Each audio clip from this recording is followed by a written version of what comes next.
5, 4, 3, 2, 1. And it's live.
This is Leicester Till I Die TV.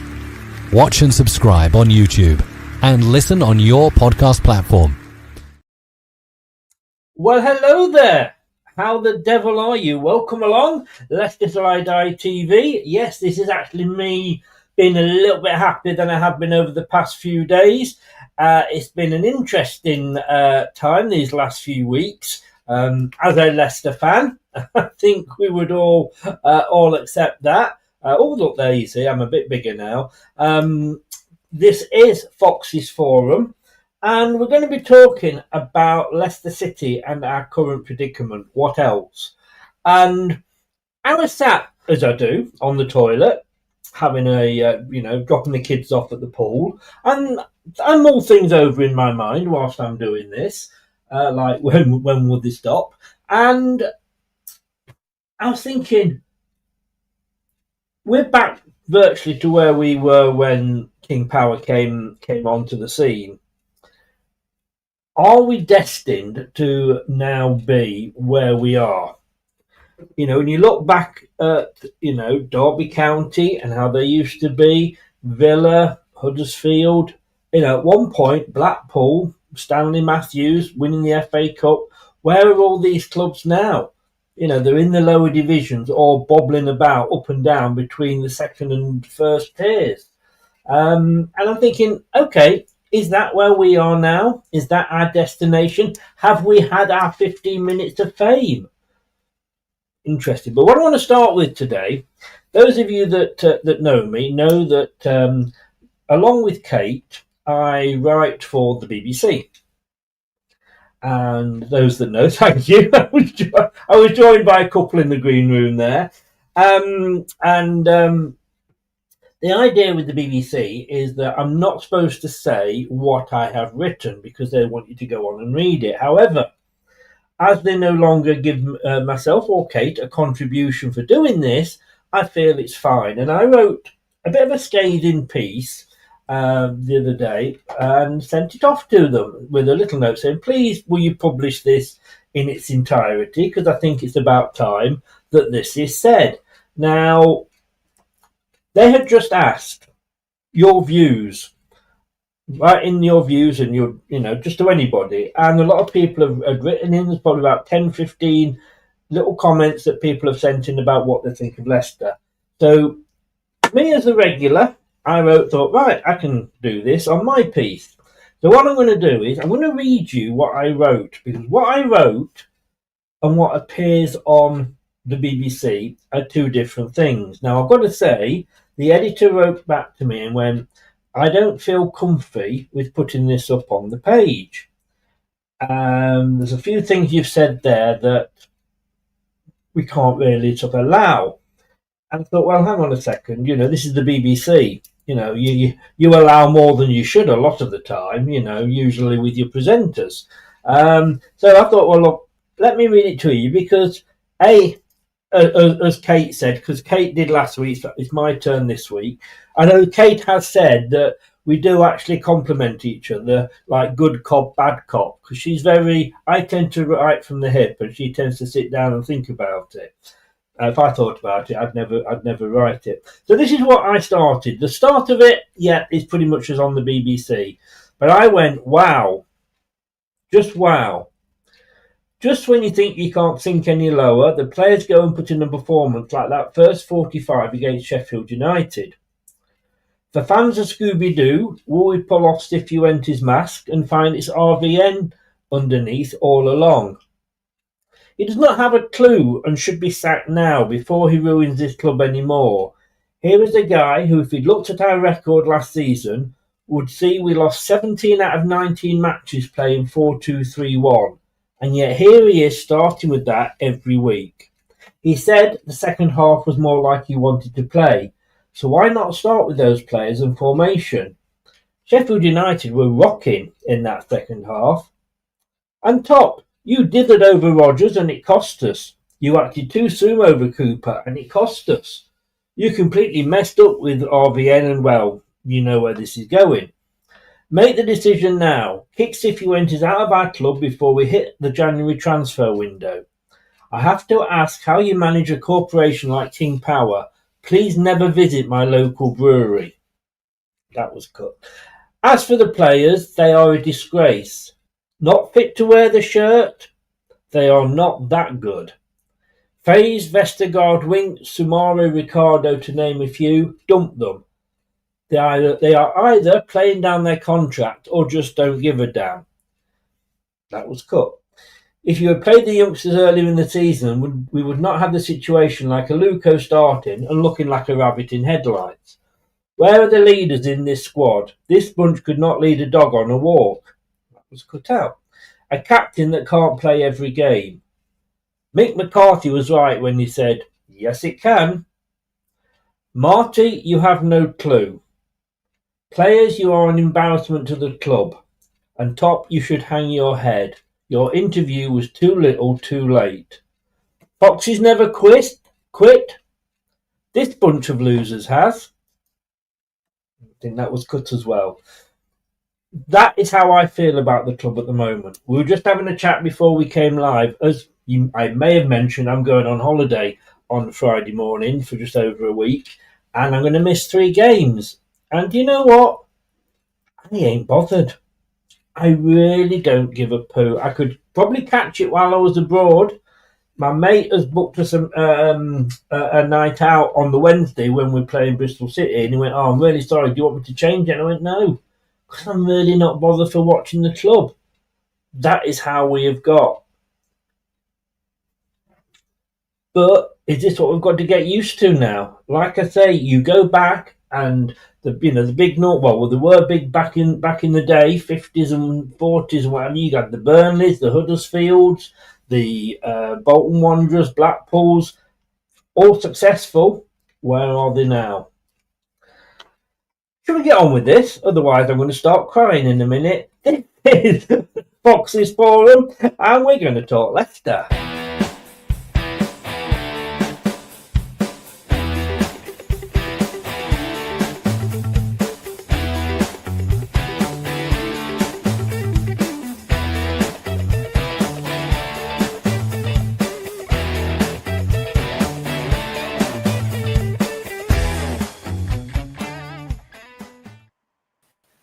Good evening, gentlemen. Good evening.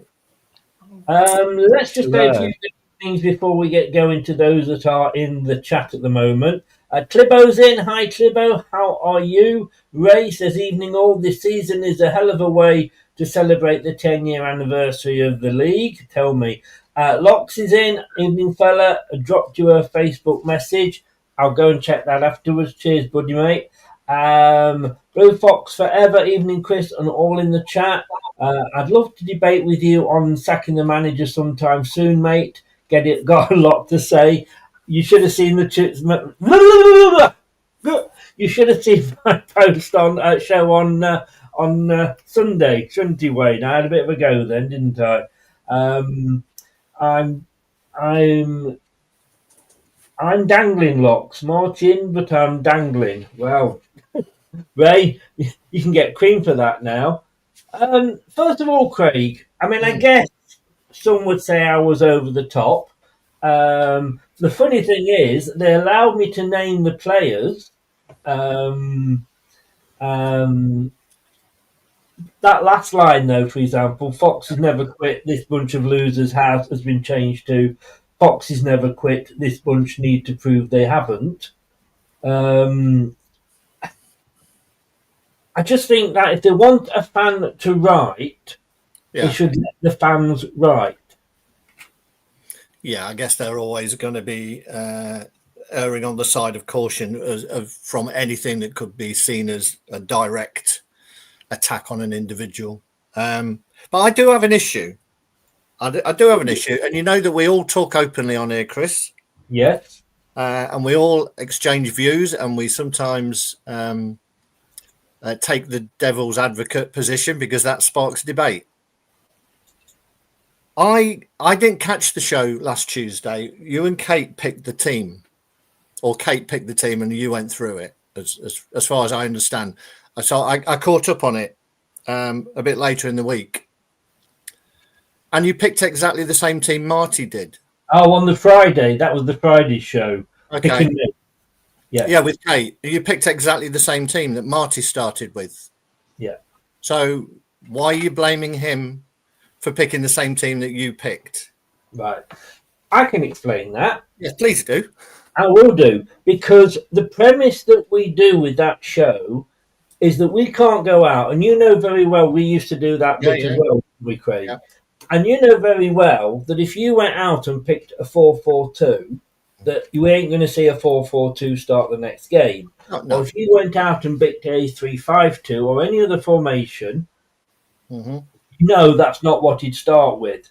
So we do that show on the premise that he's going to play a 4-2. There's a bit of a delay. Your lips aren't moving in time with what you say. My brain's delayed. That's why. Is it? I didn't know whether you were on holiday again and you were sort of on a bit of a delay. You know? But so what we do with it is we go 4-2-3-1 because we know that's what he's going to start with. But then we pick the players, or Kate picks the players, and as it happened, we totally agreed on that 100%. For example, we've always had over the past 3 or 4 weeks Jordan James in the number 6 role. Yeah. And he's been putting Jordan James in the number 10 role. Funny, that he put him back in the number 6 role, that he scored a goal. Just saying, Marty, if you're watching, just saying. That's what I am complaining about, the fact that doesn't work. And yet but that's why he did play exactly all of the same players that you picked. Yes. And then you sort of laid into the players that you picked. I look at least, from my perspective, he did make some changes. I think one of them was probably forced on him, but he did react in the second half. And with some, when we saw that team walk out in the second half, I'm not sure anybody was like, oh yeah, that looks good. I think most people, when they saw Skip at centre half, were thinking, what the hell's going on here? What kind of formation are we playing? But from my perspective, we did see a reaction, which is what you'd expect from professional sportsmen.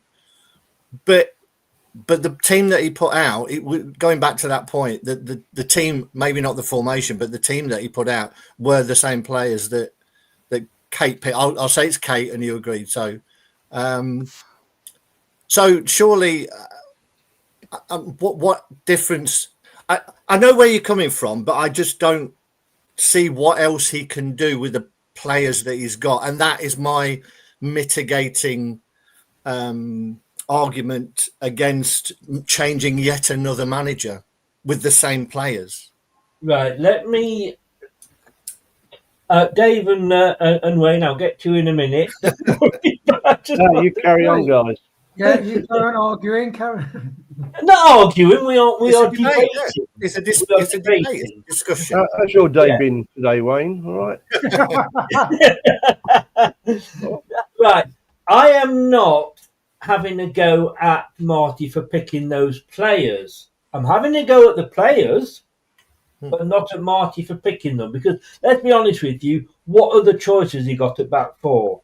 I get that, but then you want him out because of it. No, I want him out because he's playing a formation and a style that Ruud van Nistelrooy played all the time last season, and we lost, was it 17 consecutive, or we'd certainly 17 in 19 consecutive games we lost. We didn't score in 11. We've got the record, not just for the Premier League, but since football was started, nobody's gone that many games without scoring at home. Now, we played Sheffield United, who, funny enough, played a 4-4-2, according to the BBC. That was the formation they started with.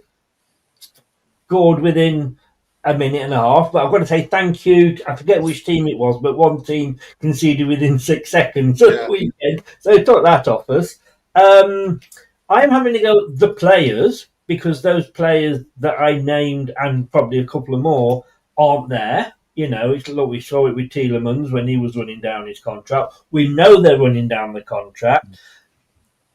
What I'm saying is, and it was embarrassing for me to see that just before this game kicked off, the day before, that Chris Wilder came out and said, "Oh, I went for the Leicester interview. I really wanted that job. I was speaking to a couple of Leicester players that we'd had on loan, but I never got it."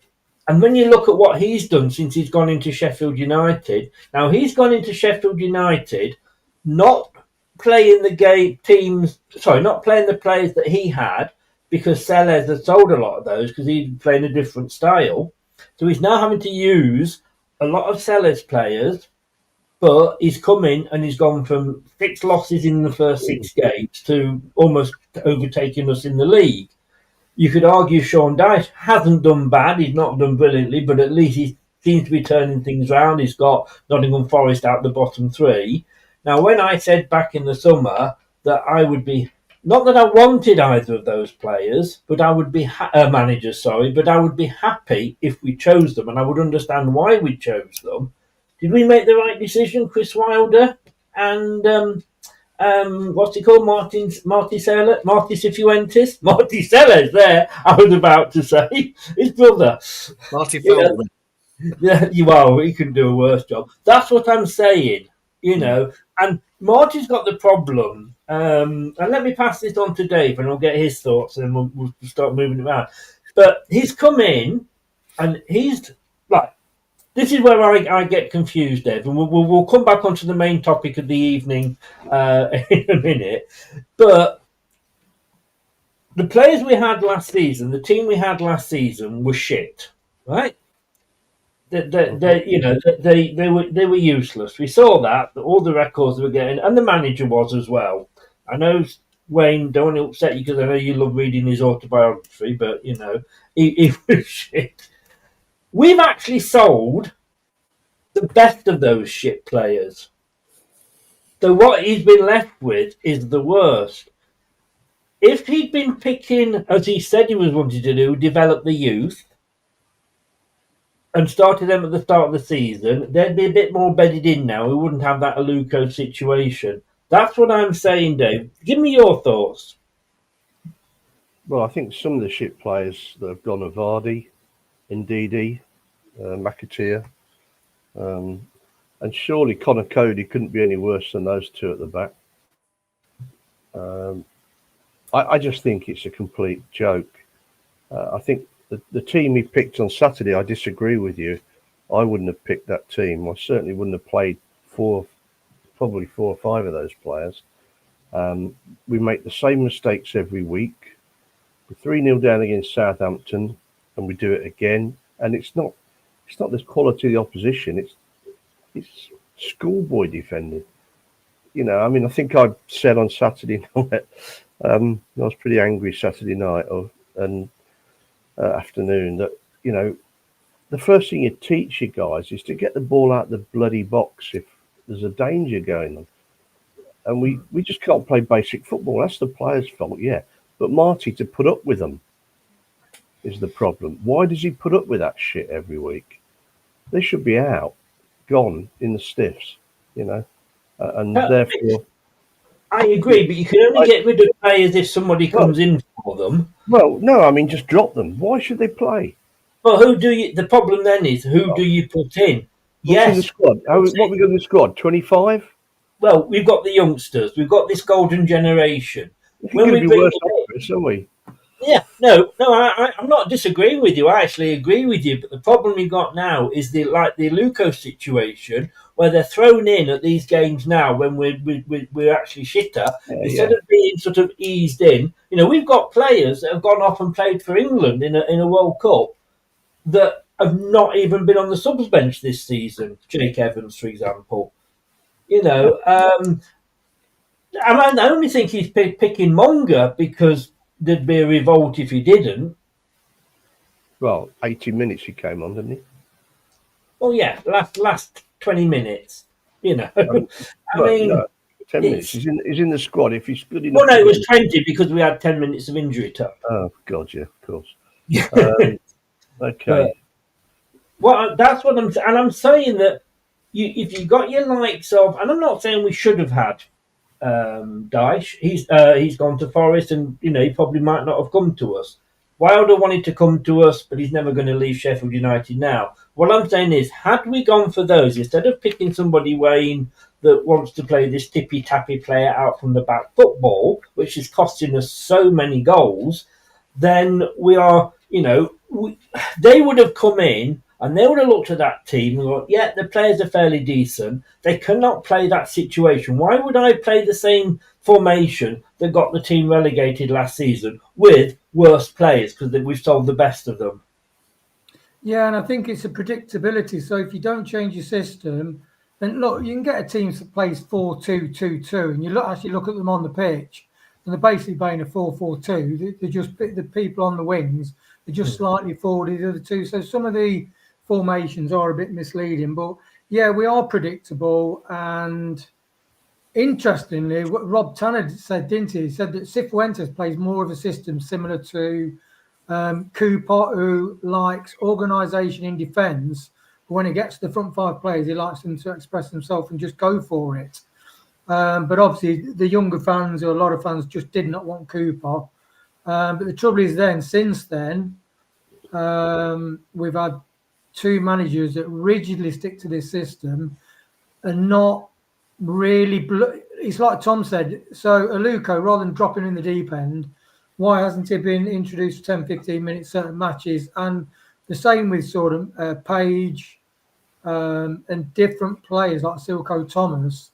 When people like Wink, Samare, Dakar, even Jake Evans, so all those are grossly overpaid and part of the whole contract problem, which I think is the main problem in the club, the contract side of things. Why can't, and so you got Ruud van Nistelrooy, the label was he plays young people, plays Johan Cruyff football, the same with Marti. But the two regimented, and it's like Maresca was too regimented in the championship, and all the championship teams 2 years ago just sat back in the bank of 4 and 5.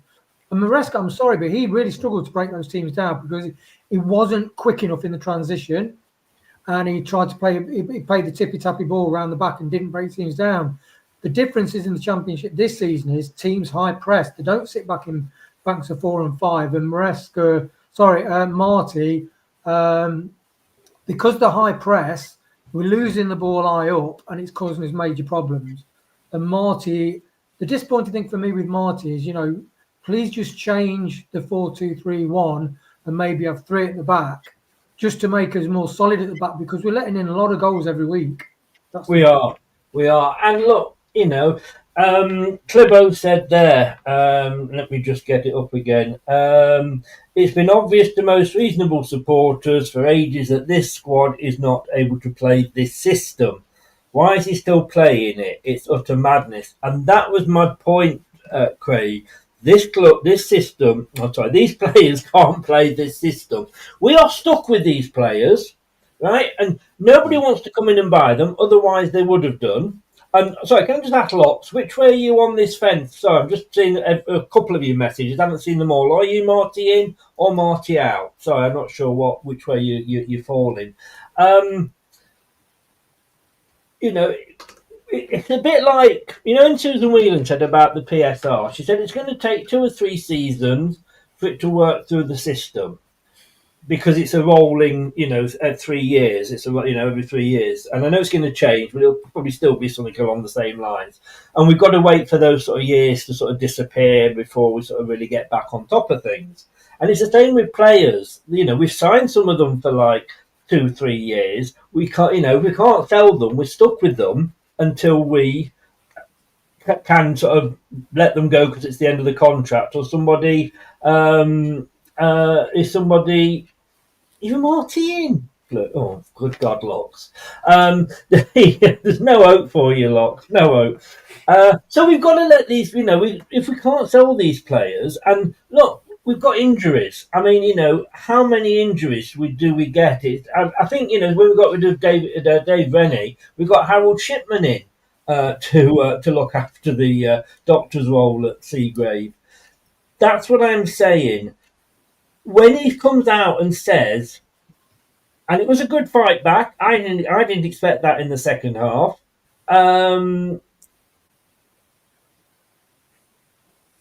he comes out and says, that was more like I wanted it in the second half. Well, you changed the system. Why didn't you start with that bloody system, you twat?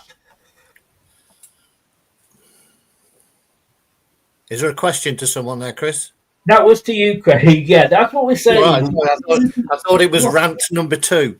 No, why isn't he just making changes? Why?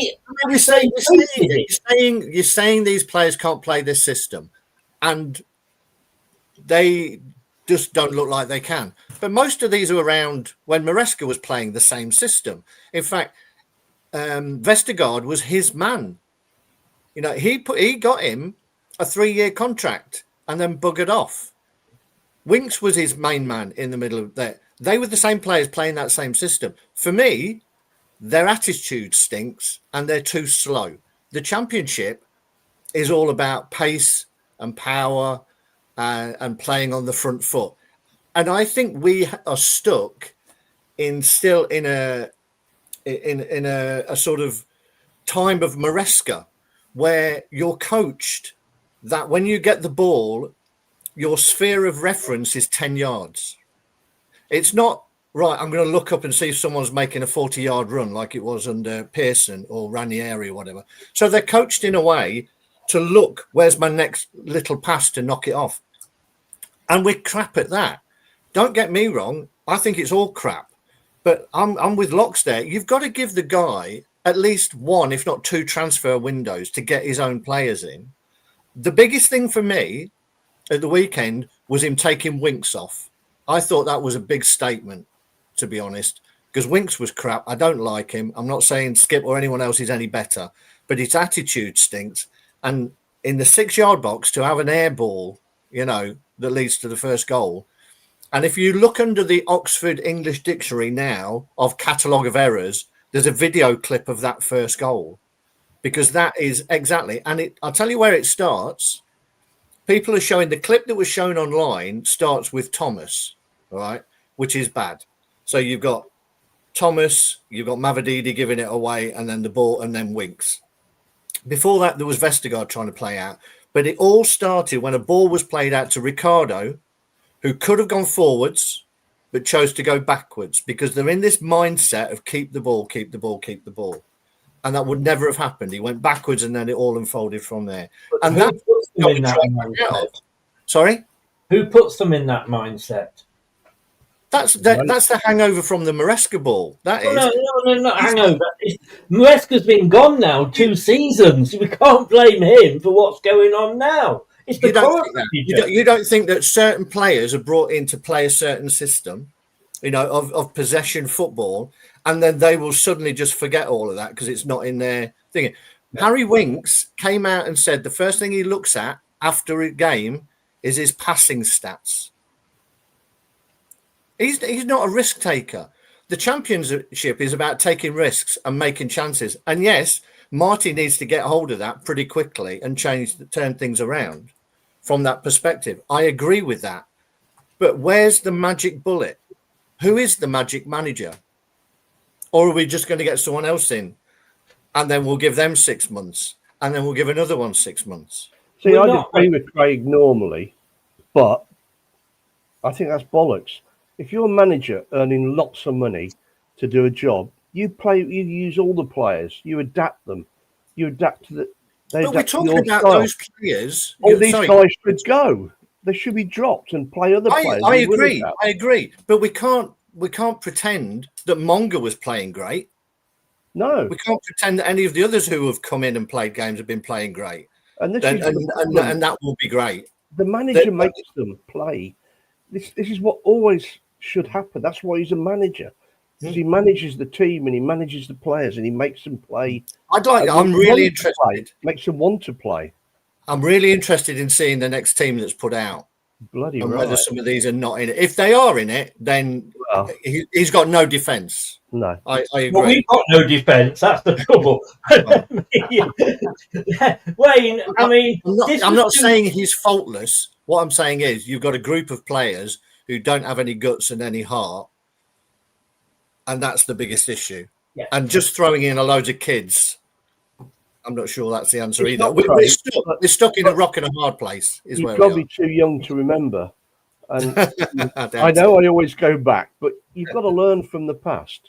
Jock Wallace came in as the great saviour from Rangers, for Christ's sake. We got I remember it. Celtic, didn't we? Yeah. And I think the first season we finished 17th in the second division because he played the kids. The second year we got promoted as champions. Yeah. And we came up blazing. All right, we got relegated the next year, but that was Leicester, wasn't it? We did all this. Yeah. But we had a fucking great year that year where we came up with kids because he'd done it the year before. And do you think, Dave, if he was managing now, he would be brave enough to do exactly the same? He might, to be honest, because he doesn't give a shit. But all the pressure of getting relegated and the money that brings with it has such an impact on them, I believe, on managers being scared. But you're right. But I'd sit down after the last few games and say to the boss, look, we're not going anywhere with these guys. I need to change it. Are you with me or not? Because next week I'm going to play half a dozen kids. And if we get beat 3 or 4-0 or 3-0 down at half time, so what? At least the crowd might get excited about it. Do you think if he plays the kids and we slip into the bottom 3, that the fans will be happy and say, yeah, well done, you've played the kids? I don't think these fans will be happy about anything. Well, this is true, yeah. I think when we're in the top 4, they're not happy in the Premier League. I think when we're winning, I mean, if you look at our record over 50 years of supporting them, whatever it is, more, Leicester are not the team that can sustain a top 5 finish every year in the Premier League. They never have been and they never will be. I mean, the year we won the league, I think Southampton and West Ham were getting into Europe. Ipswich won the league, It's a one-off. I think Chris's original theme for the night was... It's just gone out the window, carry on. Have we had our spell in I'm just rewriting it as we speak at the bottom here. Yes, we have. I'll send you a link, by the way, mate. There's only 3 clubs since Leicester won the title, won the Premier League. That's 10 years ago. No club can do it. We were unique in this day and age. Okay, Ipswich did it with Bobby Robson in 82 or something like that. But it's not going to happen again. What confuses me is half the time, even the people who are really, really critical about what's going on now and King Power and all that, still refer to us winning the league as a miracle. But they seem to expect the miracle to continue. Exactly. It's not going to happen again. The miracle to continue. Let me bring Wayne in because he's sat there very sorry, Wayne. Hi, Wayne. Wayne. We can have a drink now, Wayne. The thing I'm saying is, it's the performance, and the performance of the players comes down to one person, whether you want to call him a head coach or a manager. He controls their performance. Yeah. Now, I'm not saying that somebody like Pep or Jose would go into Rochdale and suddenly turn them into world beaters. And the reason that this works so well for Pep is because he's got fucking millions to spend on players. Do you remember, and I'm sure you do, and this has been mentioned many times, how awful were we when we got promoted under Nigel Pearson? bottom of the league longer than any other team that survived. And yet I was travelling 7 hours every home game to watch them play. I wouldn't spend 7 minutes to go and watch this bunch of wankers, because those players were trying. Those players were putting it in. Nigel Pearson, if a player didn't put it in, he'd drop them. He had the balls to do that. And yet, look at this now. That's what I'm saying. The performances just are not there. Yeah, and Who would? Sorry, Wayne, it's your go. Sorry. No, carry on, mate. No. Let's get Wayne in. Come on, Wayne. Yeah. Yeah, well, that's what's interesting. So you got all the theory of Rude and what he stood for, and he didn't really have the balls to carry it through. The same with Marti. You know, it's okay saying I believe in the system, I believe in youth, I believe in the high press. First of all, he's not got quick enough centre halves to play the high press anyway, which is why we probably need 3 at the back to be more solid. But also, he's not got the attitude. I mean, people have been saying it's 10 years since 15-16 winning the Premier League. It's actually 11 years since the Great Escape, which, the guys have mentioned. And that, I mean, 5-3 against Man United, bottom of the league, dead and buried. But they had heart, and they're always in games in that first half of the season. And that then built the fighting team spirit to win the title the following season. So I think Marti hasn't got those players. So we've got overinflated, ridiculous contracts with people like Winks who had a shit attitude, I'm sorry. And yet we're coming against teams in the Championship now that, we played a lot of teams that are technically really good footballers. They understand clearly what they have to do. They are athletic as well. They are really athletic, and they play football to a high level. And that's why you don't get teams sitting back in banks of 4 and 5. You get high pressing. And I think Marti is too stubborn, and he's lacking the balls because, as Tom said, why did he chuck the Luco in? Why didn't he give him 10 minutes here, 15 minutes there? And I think that's one thing. I know what Craig said, but it's not a case of just chucking all the youngsters in. I think you can introduce them gradually through the season. I think, I like the 14 games in now. He's had plenty of time to blood them. And I always say this. Wayne Rooney, he played his first game. He might have been 15, but he was definitely 16 when he played his first Premier League game for Everton. If Wayne Rooney had been at Leicester, he wouldn't have broken through to the first team now. It's not quite ready. He's a bit too young to play for us now. At what point, all this golden generation of players, this fucking £100 million white elephant that's producing all these players, we're producing them for other clubs that we're sending them out on loan. When are they going to get game time with us? They're not at the moment. What I'm saying is, and you're right, Craig, fans are not going to be happy whatever we do.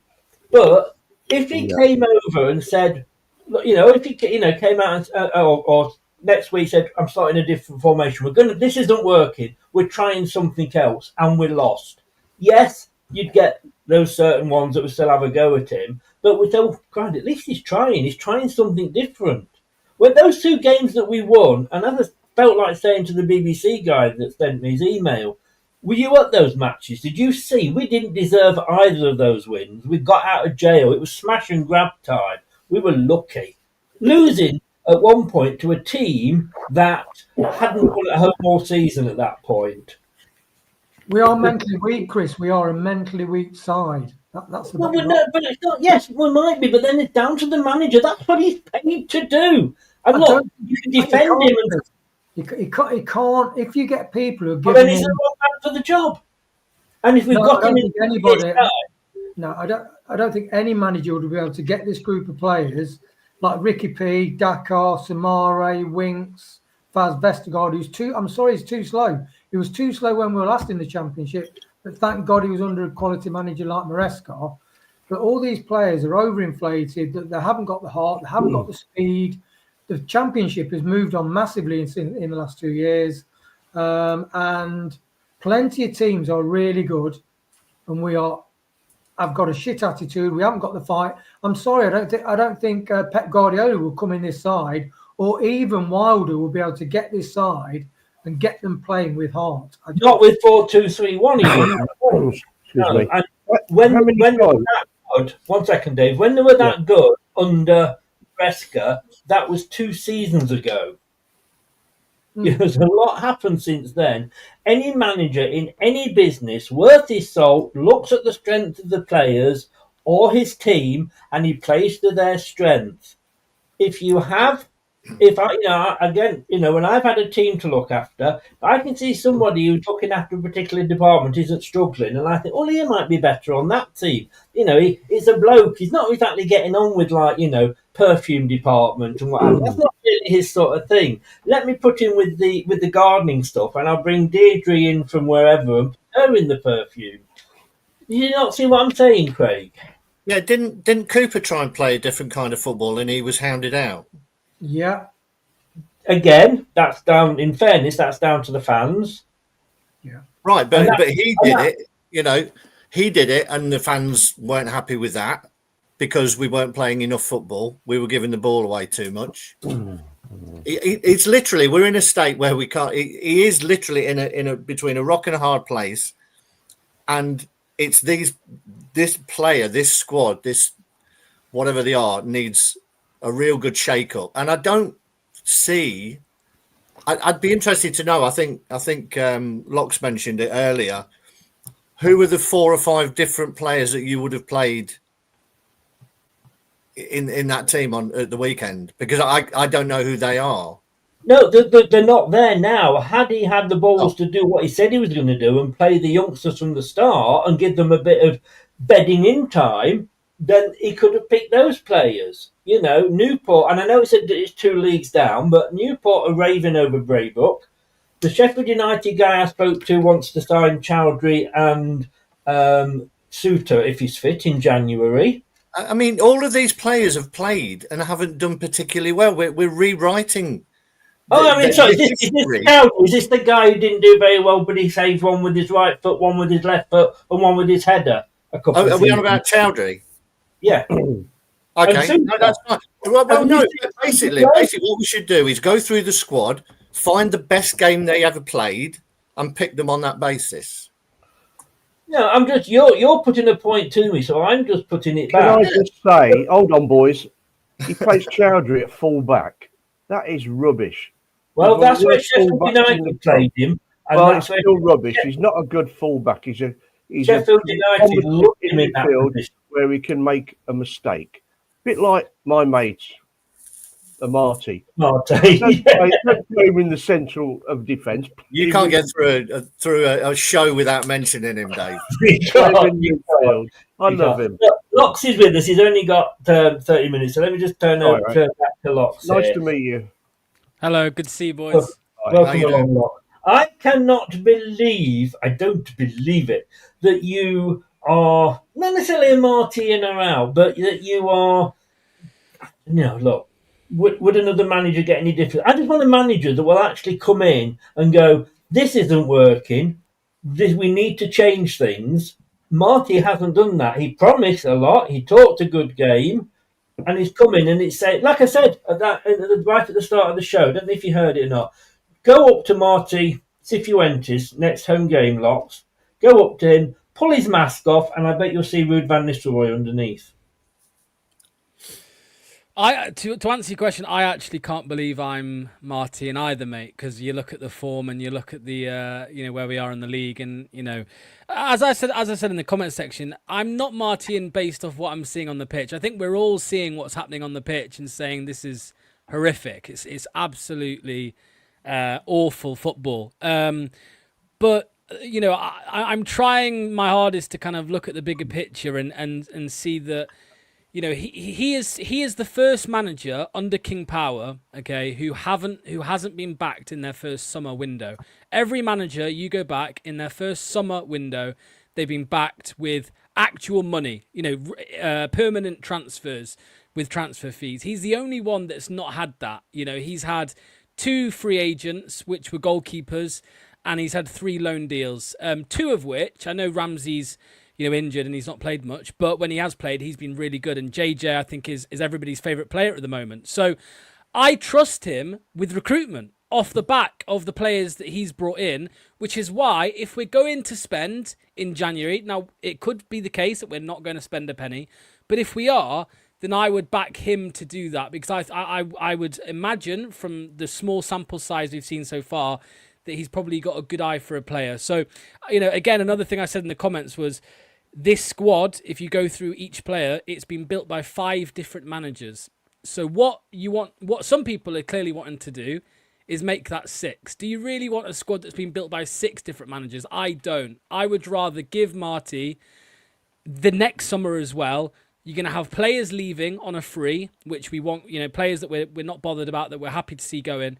And he's going to be able to spend money in the summer as well and start to really get his stamp on the team. So, Kate always says this, people talk about his team, his lineups and things like that. The definition of insanity is doing the same thing over and over again. Well, that's what the club are doing with the managers. They keep sacking managers. We're becoming the new Watford. That's where it's coming. That's where it's going to at the moment. And I just don't think sacking him right now is the best option, personally.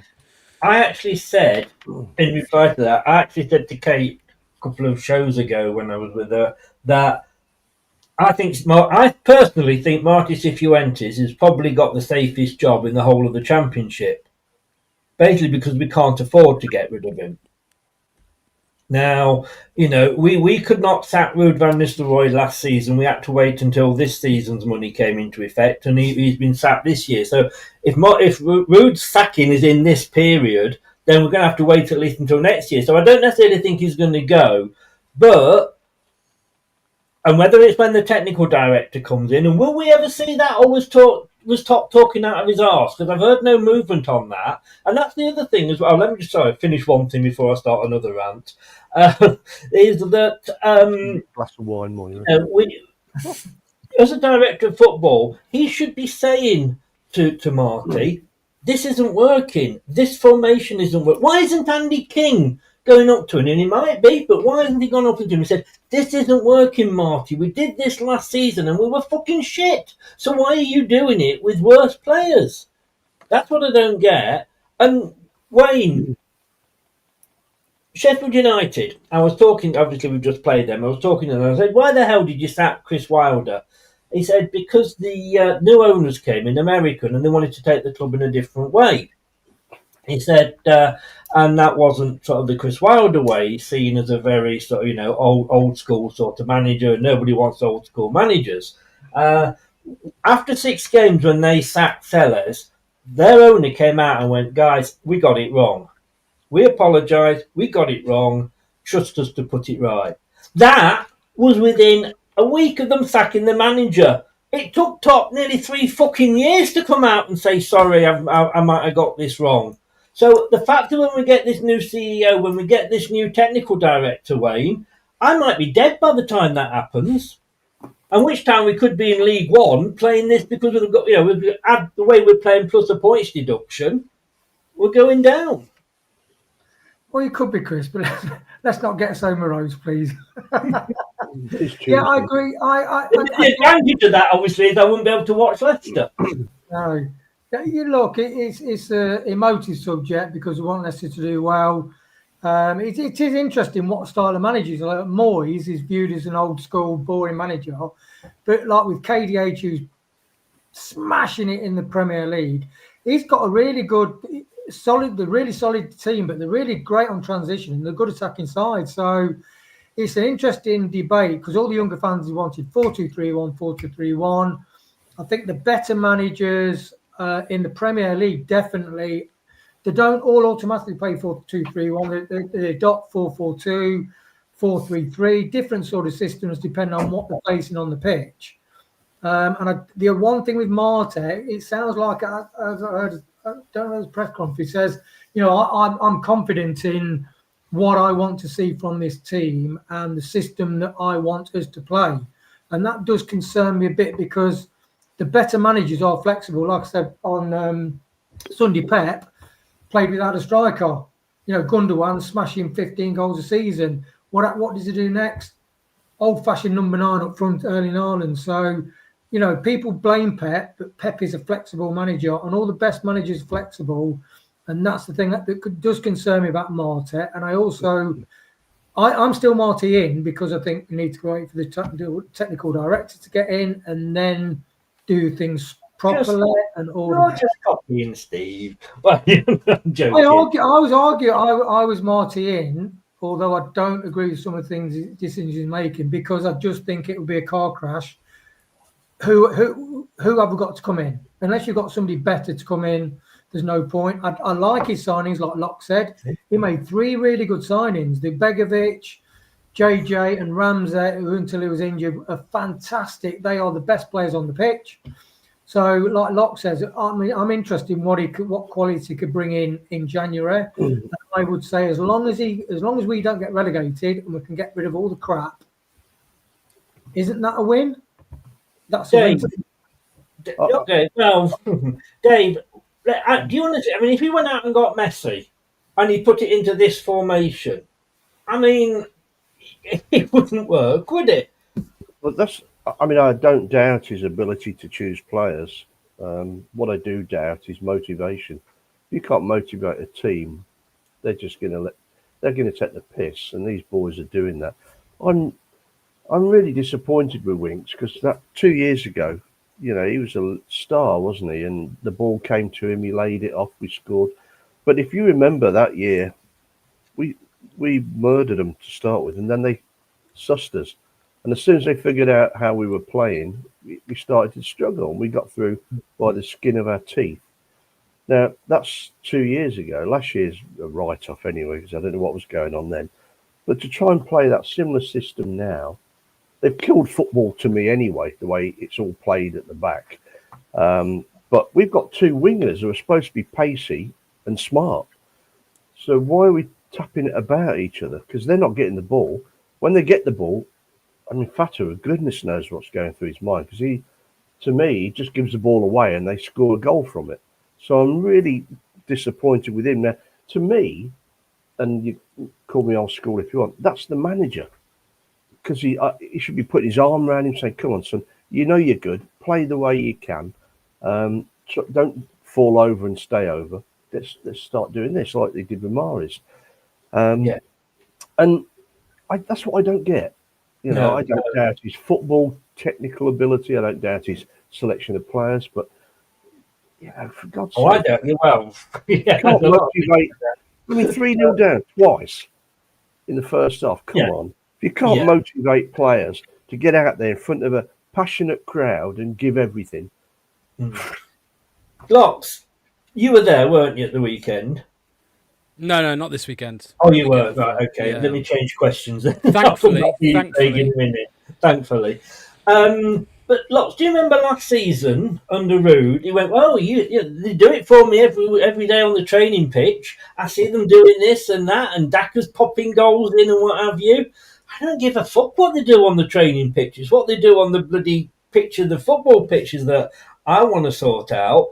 I would have more faith in this guy. I mean, would you not say when he was doing that for the first half and we were 3-0 down and it was embarrassing?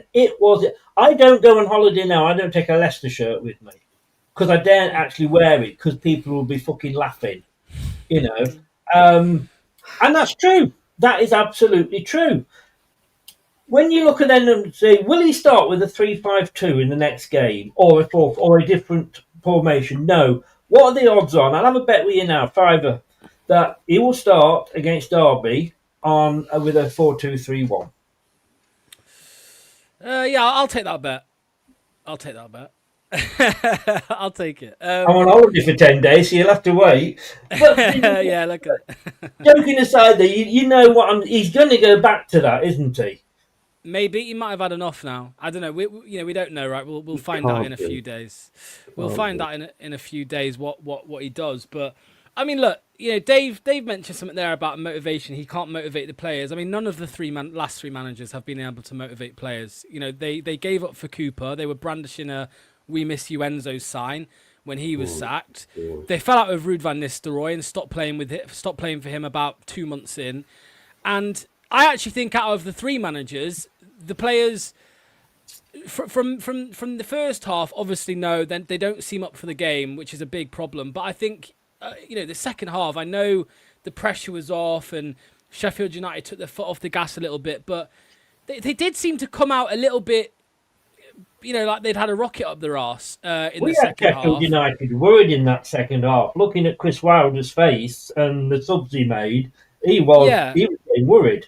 Now, I'm not saying we should settle for just second half performances. Absolutely not. But I'm saying I think he has got it in him to put a rocket up their arse. And, I just feel like we keep talking about the squad. My problem, I think, at the moment is when we talk about the manager a lot is it kind of takes a little bit of the heat off cowardly bunch of players that we've got. I think that, as I said, 3 different managers have struggled to kind of get their grips with this squad, and that's ultimately the reason, I'll go back to it yet again, it's ultimately the reason why I don't think we're going to see clear change until next summer when the remaining players, do leave the club. Hopefully we can get a couple gone in January as well. That would be great, but next summer I think is the big one. We got rid of some of them this season, and I think you mentioned earlier in the show, Chris, we didn't even get rid of the worst ones, right? We got rid of the kind of dead wood, right? Like the McAteer, but we didn't get rid of. It was the top of the pile of shit that we got rid of, and now we're just left with the bottom of the pile of shit. Yeah, but we know Winks is leaving, right? We know Bobby Reed's. Not like I'm not calling him shit or anything, but we know some of these older players, maybe the players on high wages, they will be leaving. Or is it Ayew actually in the summer? Ayew, he's Bobby leaving. Samare, Daka, right? Daka. So the biggest challenge, I think, mate, is we've still got 18 months of Wout Fass, unless somebody. I know. We've got even longer. Well, I say got even longer than with Oliver Skipp, but he might be our new saviour at centre back. And I did actually call out the players: Faze, Vestergaard, Winks, Samari, Ricardo. And what gets me locked, and I'm going to come back to you in a second, Craig, about something about the match I want to ask you. But at the start of the season, before the transfer window, he didn't pick Winks. Mm-hmm. He didn't pick Faze. He bought them. It was almost like saying, "Look, you want to leave. I'm not going to pick you." As soon as the transfer window closed, it was almost a case of, "Are you going to play for me now, then?" And this came back in, and we're playing well. All right, maybe his hands are tied now with who we can bring in his place, but. Samare actually had a pretty decent second half. Maybe if he's not playing with Winks, I'm clutching at straws there. I don't think that's. Then why hasn't he got the balls now? I don't think. Yeah, but I don't think that's how it went down. What you just said. I don't think it was because. So it was quite clear, right, that he was making them work for their place back in that team. He was dropping them, and they were coming off the bench and helping us get over the line.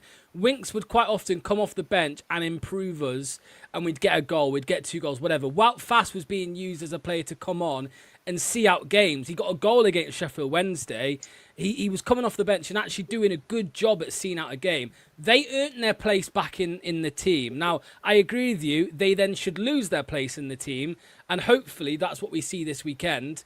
But I don't see it as he kind of flip-flopped or anything like that. I think he made them fight for their place, deserve their place. And for me, they did that. They deserved to get back in the team for how they played off the bench. And that's what happened. Craig, you were there. Mm-hmm. Please tell me you were, because I'm relying on you here. You were there. Those first 2 goals, I mean, look, 4 minutes and we're 2-0 down, and you're thinking, bloody hell. And I was laughing at West Ham last season when all their fans left at half-time. Would you say, and look, I'm only watching it on telly, so I don't see the full picture. Just I'm asking to you then. Were those 2 goals caused by us tippy tapping around at the back? I mean, I know Winks did an air shot. First one, definitely.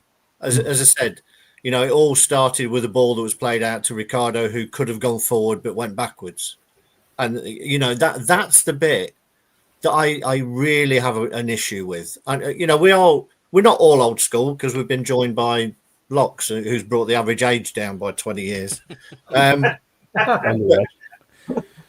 just he's trying to grow a moustache to make himself look older. That old tippy tappy at the back is only good enough if you've got good enough players in front who then do something with it, and we don't. The number of goals we've scored from building from the back. You can count on the number on the fingers of Jeremy Beadle's good hand. It's like really, really. You cannot understand it, that we keep doing it, and that's the most frustrating thing. The first one did. Second one was a deflection. It was a decent strike, but it was deflected. I thought Callum O'Hare had scored that all day long. Flash score thought Callum O'Hare had scored it. You see it from a different angle. It hit someone and went into the corner. And the third one, as the ball looped out, I said to Scott next to me, I just said no, because you just knew that someone who hadn't scored from open play for like 20 games was going to smash it in. And that's just the way they're going. But as I said to you, for me, the biggest statement was taking Winks off at halftime for me, because that is a big thing. Your so-called ex-England international playmaker who's been shocking the last few weeks and his attitude stinks, he took him off, and that was a big thing for me. As I say, he shouldn't play next game. If he plays next game, then, that doesn't look good on Marti. But you did see a reaction. He put Oliver Mascherano's skip on at centre half, Go on, Skip. Yeah. Who's not a centre half, but the idea was to try and have better players on the ball to move it forward quicker. And Sheffield United were panicking a little bit. But, you can't say, you've got a 3-0 lead. As soon as one goes in, you sit back anyway. It's just natural of footballers. But I just don't think... Sorry. No, go on, Dave. Don't you think it's interesting that players that come on play well, generally? Yeah, it's bizarre. When you play them from the start, they're rubbish. Yeah, Samari had a decent game. Samari, he's the biggest enigma at the club for me, Samari, because when it's like he plays with a handbrake on, and then when it's released, he can do a little shimmy, a drop of a shoulder, and go surging forward, and then it's like something in his brain just switches off, and he's like, I don't know if he's got like a 5-minute battery that needs recharging. I don't know what it is, but he just plays in those little things, and that's what the whole team is bloody frustrating, because there are some good players there. Mavedidi's a decent player. And I like the fact that he shows a bit of heart. It shows, it means something to him. His reaction, when we've scored, and when he was on the bench and we was dropped and we got a late winner, I think, a few weeks ago, his reaction on the bench, or he may have been subbed, said a lot. There are some players with some heart there, but they're being dragged down by the manager. Are they being, Dave? Are they being told to play that way? Are we? And again, we're saying that this is down to the manager. But the other thing as well is, can you sometimes look at these things and go, yeah, I know that player's not in that role, and I'm going to say Skip, and look, I'm going way over that, and Locks is going to bleed from his eyes when I say this, but our managers sometimes, you discover, well, that player is not a centre forward, he's not a midfielder, he's actually better playing as a centre forward, and that guy isn't a midfielder, he's a better defender. Have we suddenly, purely by luck, come across a player that, I'm not saying that he's going to be the best defender in the world, but he's better than the likes of Wout Faes, which isn't difficult. Let me settle into the seat for this. It's not difficult, but you get a guy at the back that's about 4'11", marking a 10-foot attacker.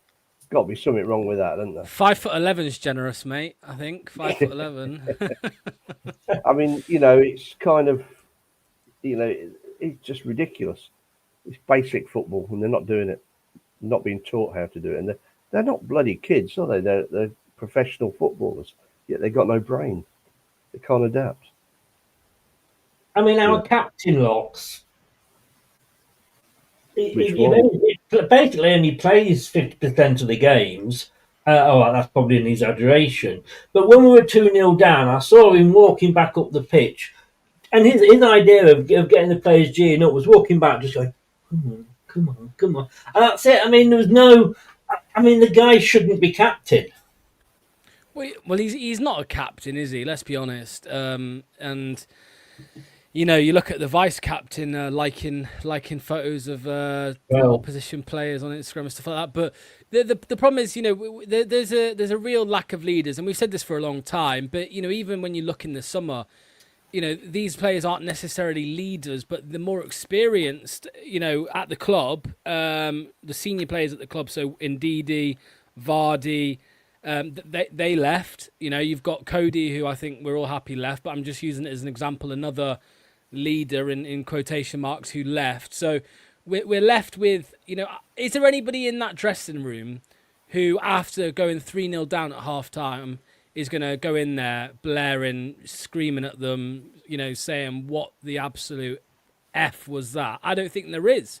I don't think there is that type of player in there. Possibly Berkovic. He's up for it, isn't he? Berkovic, yeah, potentially so. But again, he's not been there long, right? So he probably maybe. I'm just clutching at straws here. Maybe he doesn't feel like he can yet. I don't know. Ricardo Pereira definitely for me is not that type of guy to go in there.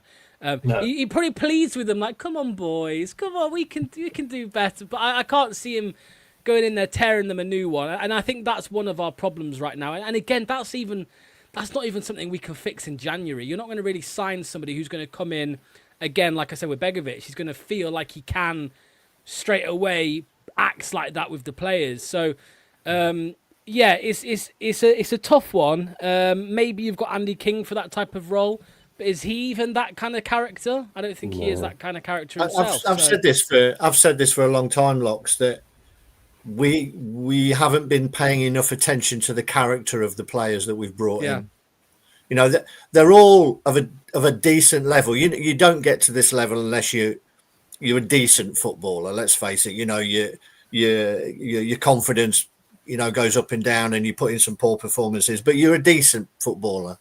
The difference is the character behind those footballers, and that's what the success was built on: characters. And we've not had any since we won the league, to be honest. Even when we won the FA Cup, was there anybody you would have had in a trench with you there? Not many. And I think that's where we've let ourselves down. Yeah, but you can't pick it back. I've never been a big fan of a keeper as a captain, to be honest. No, I've not. I'm a bloody good captain, if I tell you. Don't you be knocking at the great Iosi Perez, I'm going to let you go, Locks. Chris, I was just going to say very quickly, just on the character thing, right? Do you know who Brendan Rodgers signed and claimed was a leader and a future captain? Perez? Wout Fass. They were Rodgers' words. He's a leader and he's future captain, and it was Wout Fass. I'll leave you with that one last question, Locks, before you go. You're just depressed. Come on, come in, piss on our party and leave. Great, cheers, buddy. No, I want to ask, because you're the youngest here on the panel. You're still, technically, compared to the rest of us, you're still in nappies. You're up there with all the latest on social media. Fatua's come in for a bit of stick this week over his use of social media. Yeah. Are you asking me for my thoughts on that? Or? Yeah, I am indeed. Yes. I'm torn. I don't really care, to be honest with you. I think a bit like the Hamza one. Like probably a year ago, I would have had a good moan about it, but at the moment, I just don't really care. I think he feels wrong. I mean, he does this every week. Every time we lose a game, he's saying something on social media, which is slightly irritating now at this point. But a fan's had a pop. He's had a pop back. Is it the worst of things? Maybe he could have worded it better rather than saying "don't support us." But at least he cares. I would say. At least Fatau seems to care. That's what I would say. On that note, which is slightly positive, thanks for popping on, Locks. Have a good night, mate. Good to see you all. Cheers, guys. Yeah, nice to meet you. Cheers. Oh, and he's gone very quickly. Locks there from Blue Tinted Glasses, another good Leicester channel. Wayne, we've all changed position. Wayne, right, let's get a little bit back onto sort of where we were before and what the topic was. When you look at Leicester, and it has been, like you say, 11 years since the Great Escape, 10 years since we won, that huge, lovely trophy back there. Was it 5 years or something since we won the FA Cup? have we had our 15 minutes of glory? You know, that everybody, when they talk about, well, this, you're not a big club, or, you know, we're a bigger club than you, and what do you base it on, and what have you.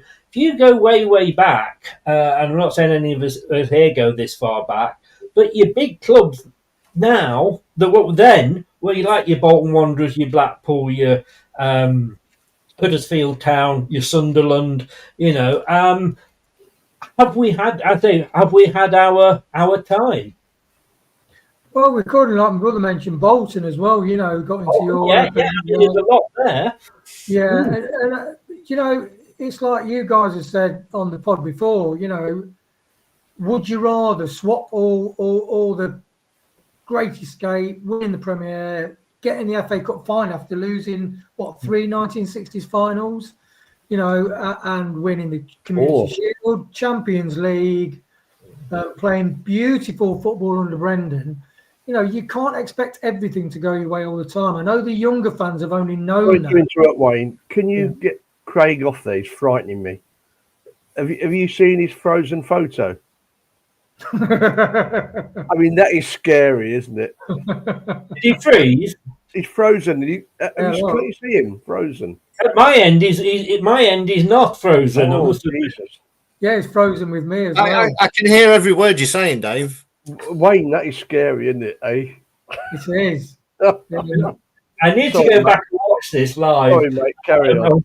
It looks like a Bond master criminal, you know. Can I shut him up? Yeah, so I think we have, but you know, would you swap that really? You know, it's like saying, "Oh, I'm not going to go on holiday." I mean, went to Cape Town for a month. Fantastic holiday. Would you say it's not worth going to Cape Town for a month and experiencing all the natural wonders, brilliant people, because you've got to come back to England? It's pissing down the rain. Of course you wouldn't. No, you know, you want those experiences. Yeah, and it was a wonderful experience. Yeah, it was. As if we're the only people. It could have been a mediocre team that always finishes 17th or the highest 14th, 15th, maybe 10th in the Premier League. Never. Well, look at Palace. Newcastle won a cup first time in only 50 years. Same with Palace. So I wouldn't swap it for the world. And I'm not saying. Sorry, Dave. You wanted to add something. No, Craig's back with us now, so He never went for me. Ignore them, Craig. They're just jealous of your good looks and and rugged features.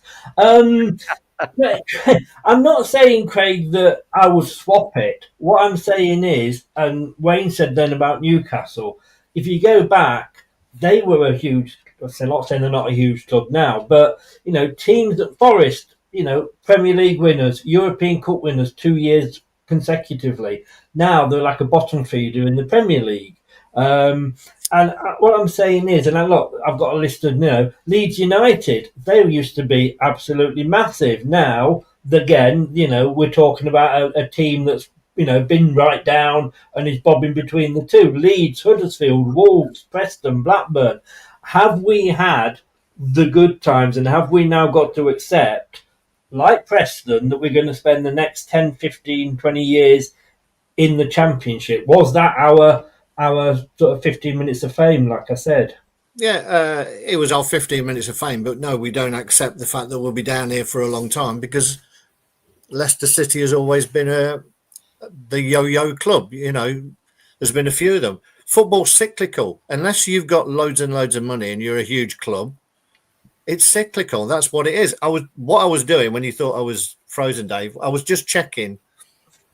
We talk about the size of the club and this and that. Aston Villa in the 2018-2019 season were in the Championship, where they'd been for the last 3 seasons. The year we won the league, Aston Villa got relegated. You know, this is a massive club. It happens. Yeah. You know, you do sometimes. You have to. We don't put up with the rubbish. You know, of course we don't. But you take it with a little bit of a pinch of salt, because you know this is football and this happens. You cannot be, you know, the almighty top 10 forever football club. A club of our size cannot do that. You go out, you know, we did in our sort of 5 or 6 seasons when we were doing well, we did a damn sight more than any other club, in that time. You've had Fulham sitting in the Premier League with much more money than we've got. I was looking, I did some research. You'd be shocked. I did some research before this, and I was looking into ownership and who'd got more money. Our owners are classed as having like 3.5 billion or whatever. Fulham have got somewhere like 8 million, 9 million. They've done nothing. They've not been anywhere for a while. They won the Europa League, I think, going back sort of 15 years or something like that. And Roy Hodgson. Yeah, but they haven't done anything for all that time. They've just plodded along. I would rather be an up and down, and then when you get up, you do something really good, than just sitting in there in 15th or 16th all the time. And it'll come round again. It'll come round. We'll get the right manager and the right set of players, and the serendipity. Do you think that? Yeah. So you're saying that we will at some point be there where we're winning FA Cups and getting into Europe again? Yes. Yeah, I have no doubt that it may take a season or two. Let's remember, at the start of this season, none of us were really expecting us to go straight back up. We knew there was going to be a period of restructuring. We knew that we hadn't got the right players. We probably hoped that we would be sniffing around the edge of the playoffs. But if you look on points total, we are. We're like 5 points. I think last week before we lost to Sheffield United, we were 3 points off the playoffs. So you look at the position in the table, but the reality to the relegation zone, of course. No, we're not. But I don't think we are, Chris. I read that. Oh well, it must be right. No, I'm just going to look now. I didn't think we were. I thought there was a couple of points in it, to be honest. Anyway. Yeah, I'll give you a couple of points in it, yes. Just further to as well. I mean, don't forget that Topham Rudkin, they did appoint Maresca, who did get us promoted, and it's only the Chelsea job that changed the trajectory of our club. I mean, I don't think he'd have kept us up. He wouldn't have kept us up, would he? But what I'm saying, Dave, I don't think, that system works when you've got players like Chelsea have, not when you've got players like Leicester have. But Dave, what I'm saying is, and I don't think we'll ever get back to the position where we were in Europe 2 consecutive seasons. I'm not saying we won't never get back into the Premier League, but it's like Man United. Since Fergie left, they've been chasing that dream of we want to be like that again. And they're not. They've now got to accept that maybe just getting into Europe might be the best they're going to do, 4th, 5th or 6th. It's been a few years since they've won it. So I'm saying, is that our time gone and we've now got to accept that, we might be a yo-yo club, but if we get up, we might stay up. We might be like Craig said, a Fulham. Well, Craig was on about Villa going down that year. We won it. I think Newcastle went down the same year. So they're two of the allegedly biggest clubs in the country. It's taken Newcastle a long time to win a trophy since that time. They've, and they won the FA Cup, which nobody expected. Well, yeah, but that's basically backing my point up again. Newcastle that used to win a lot now don't. Well, in the 50s. That's what I'm saying, though. Clubs then that were huge are now also rans. Well, Newcastle think they're huge. Do we not have to? I'll ask the question 3 times until you answer it. Okay. Do you not think that we have to accept now that is the bracket we fall in? We might be in the Premier League, but we'll be there in like the 10th, 11th, like the O'Neill days, 10th, 11th, 12th, maybe winning the Cup. Well, believe it or not, that was an exciting era for us, wasn't it? Because we'd not seen it before for a long, long time, since the 60s. I mean, we could have won the double in... We can, but I go back to my original question. 63. I'll go back to my original question. We're trying our best to get the cost of living down and balance the books. I'll give you one last chance and then I'm moving on to Wayne. Yes. We have to accept that we are...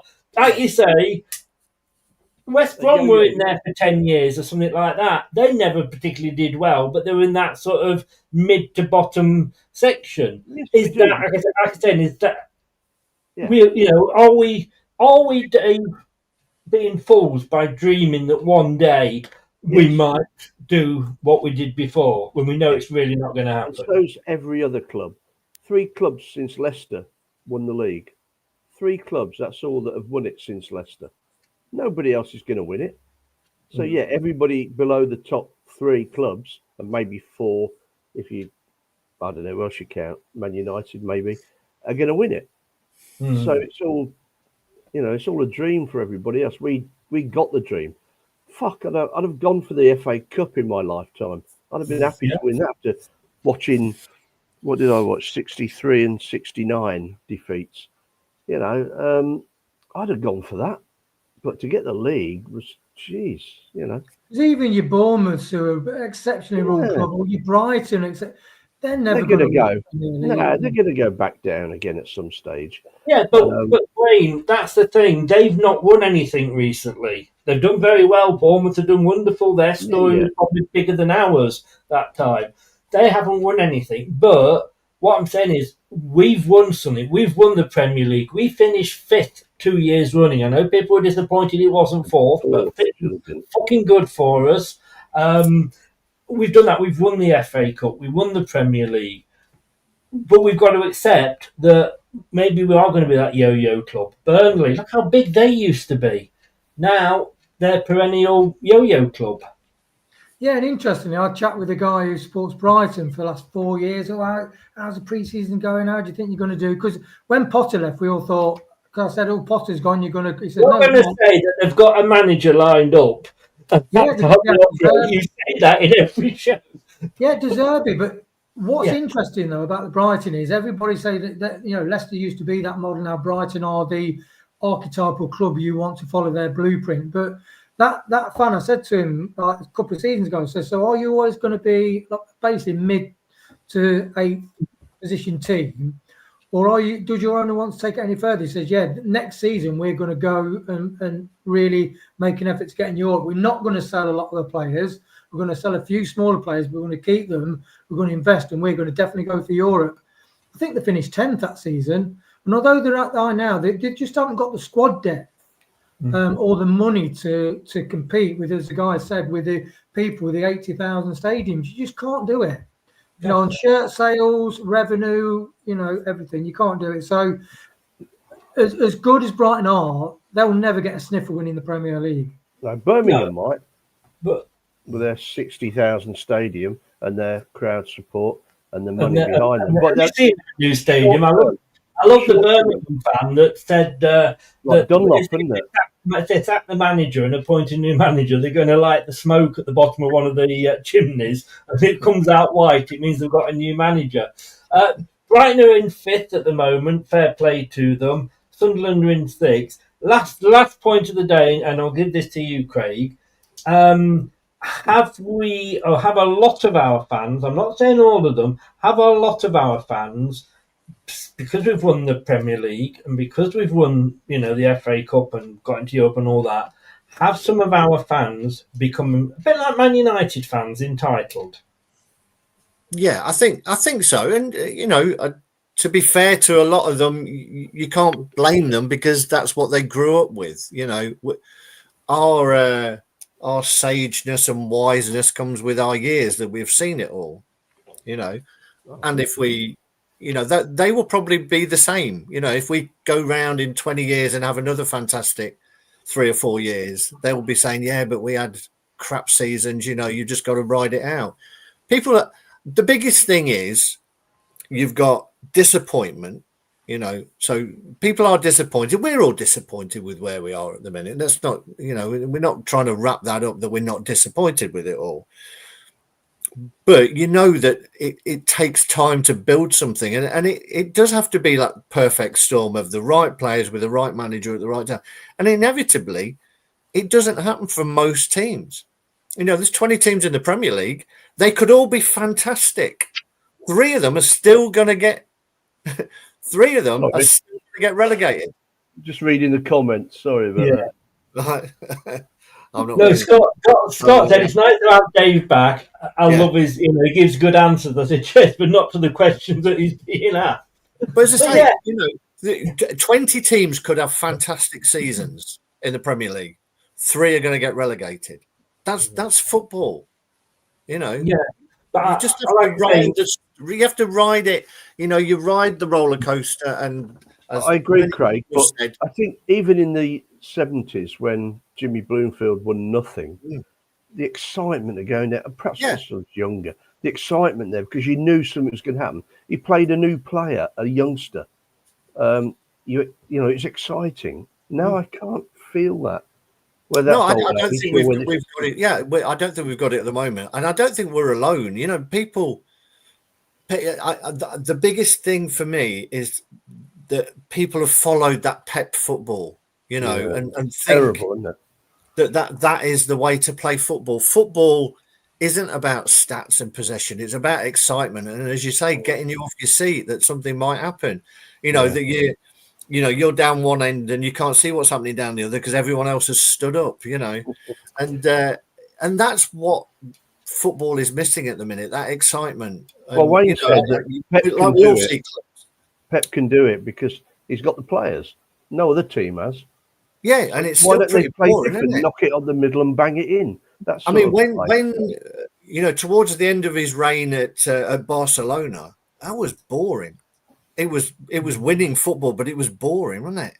You know, you might as well have televised chess. You know, because that's it. you could have suicide chess, couldn't you, Wayne? Well, You could, but Sunderland play, and a lot of, like Tom highlighted.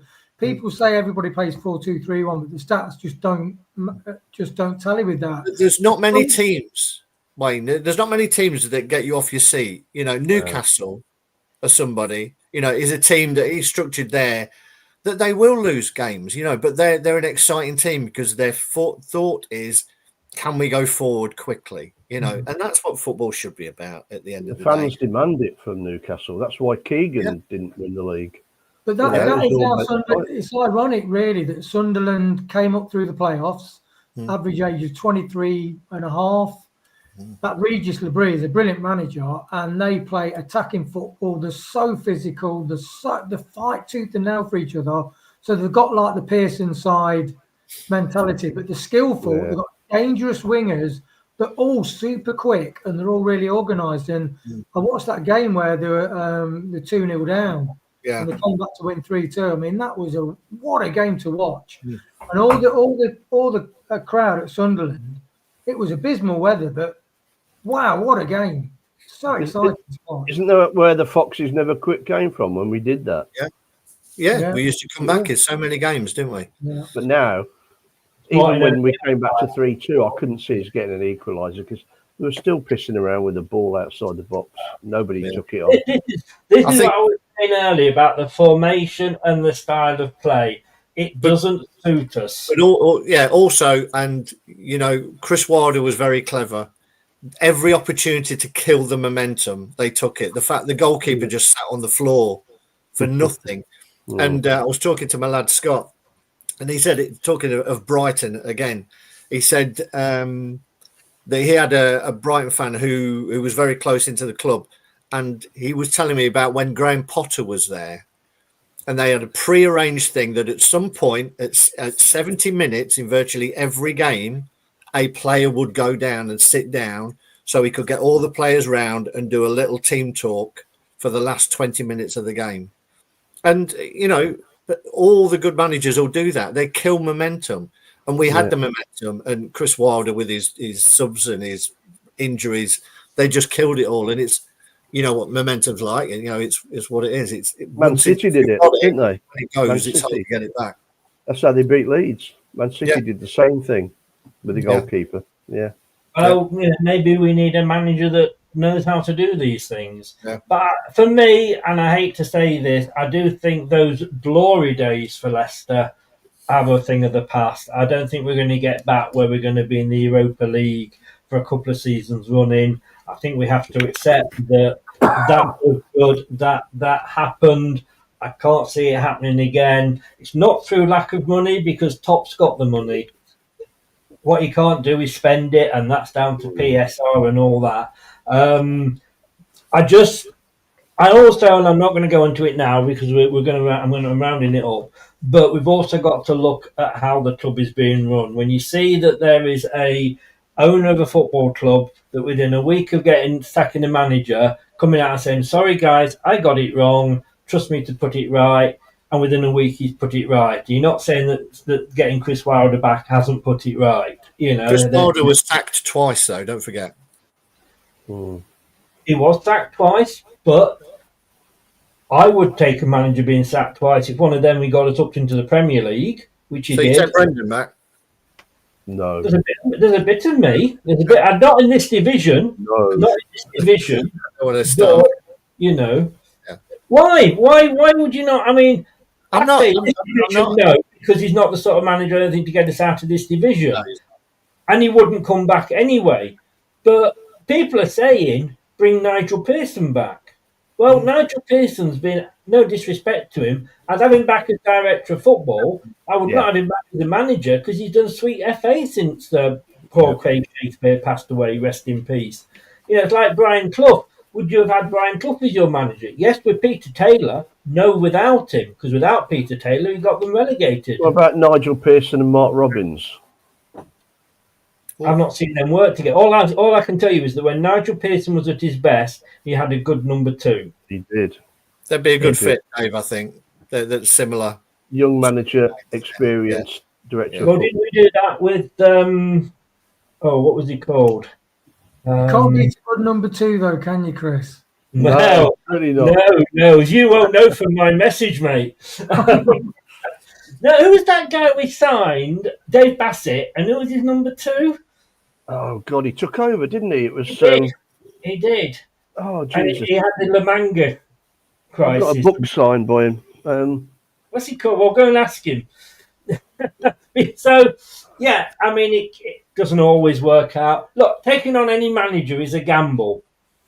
It wasn't Mickey Adams, was it? It was the other guy. Yeah, no, it was Mickey Adams. Was it Mickey Adams? Yeah, I believe it was. Yes, possibly. I don't know, but it was Bassett. And come on, Craig, you're the fountain of all knowledge. Yeah, clearly not. it was definitely Mickey Adams because I think they were both at Wimbledon together, weren't they? Well, right. Or no, Fulham, something like that. But Mickey Adams had come to us, I think, from being a manager, but he was promised a job at the end of the season, but he got it before then. You think, it's very rare that a manager is a success at multiple clubs. Yes. Yeah. It is literally just when the right players fit with the right manager. And you have to, it's like a jigsaw puzzle. You'll find the right bits eventually. Apart from Cloughy. This is it, but you want somebody that can put that jigsaw puzzle together.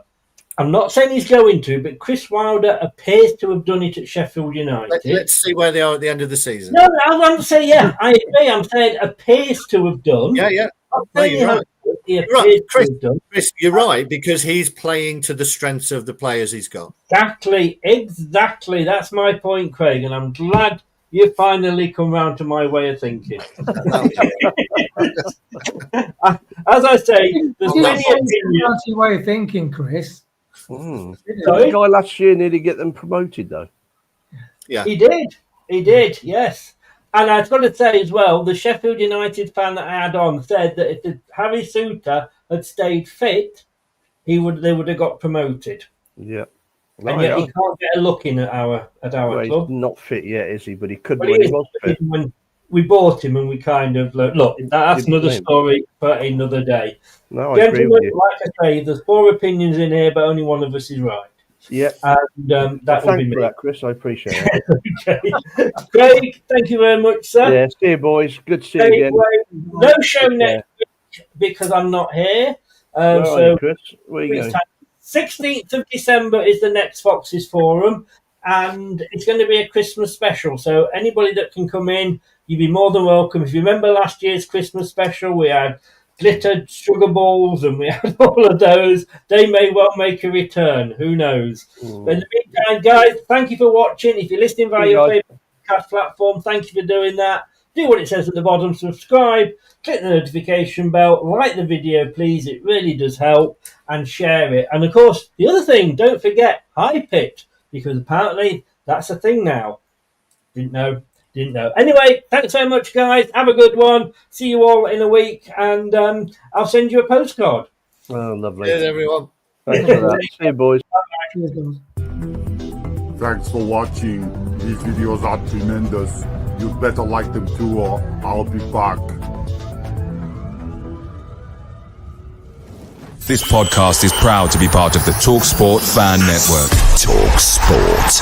Powered by fans. That will conclude this evening's entertainment.